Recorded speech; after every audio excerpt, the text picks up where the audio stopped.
শীঘ্রই উপদেষ্টা পরিষদে তোলা হচ্ছে 5 ব্যাংক একীভূতকরণের প্রস্তাব। আর উপদেষ্টা পরিষদের অনুমোদনের পর জারি হবে প্রজ্ঞাপন। তবে 20,000 কোটি টাকায় আমানতকারীদের চাপ সামাল দেওয়া যাবে কিনা সেই শঙ্কার কথা বলছেন সংশ্লিষ্টরা। আর এজন্য উদ্বিগ্ন কেন্দ্রীয় ব্যাংকও, যদিও বাংলাদেশ ব্যাংক এজন্য একটি স্কিম চূড়ান্ত করেছে। সাইদ আরমানের রিপোর্ট।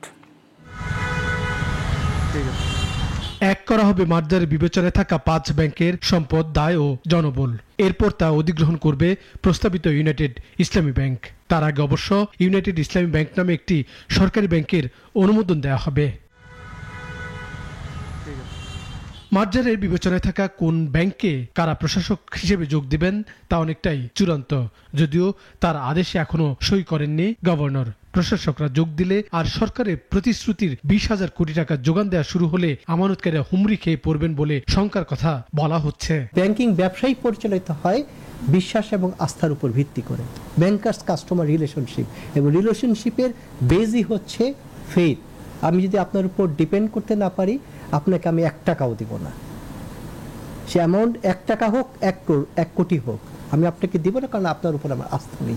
এসআইবিএল এক্সিম সহ 5 ব্যাংকে আমানত প্রায় 1,40,000 কোটি টাকা। মেয়াদি, সঞ্চয় এবং চলতি হিসেবে গ্রাহকদের এই অর্থ জমা। বিপরীতে খেলাপি ঋণ প্রায় 2 লাখ কোটি টাকা। প্রশ্ন উঠেছে, অর্থ ফেরত শুরু হলে ব্যক্তি শ্রেণীর আমানতকারীরা তাদের অর্থ রাখবেন কেন এসব ব্যাংকে? 1.5 লক্ষ কোটি টাকা বিপরীতে 20,000 কোটি টাকা কিছুই না। যদিও 1.5 লক্ষ কোটি টাকাটা সঠিক ফিগার না, তারপরে বলছি কিছুই না, কিন্তু ওই 1.5 লক্ষ কোটি টাকাকে টার্গেট করে এই মার্জার প্রসেস আসলে গ্রহণ করা হচ্ছে না। গ্রহণ করা হচ্ছেই শুধু আস্থাটা ফিরিয়ে আনার মান। বাংলাদেশ ব্যাংক বলছে কর্পোরেট আমানতগুলো শেয়ারে রূপান্তর করবে। সেটি অনেক প্রতিষ্ঠান মানতে চাচ্ছেন না, তা অনেকটাই স্পষ্ট।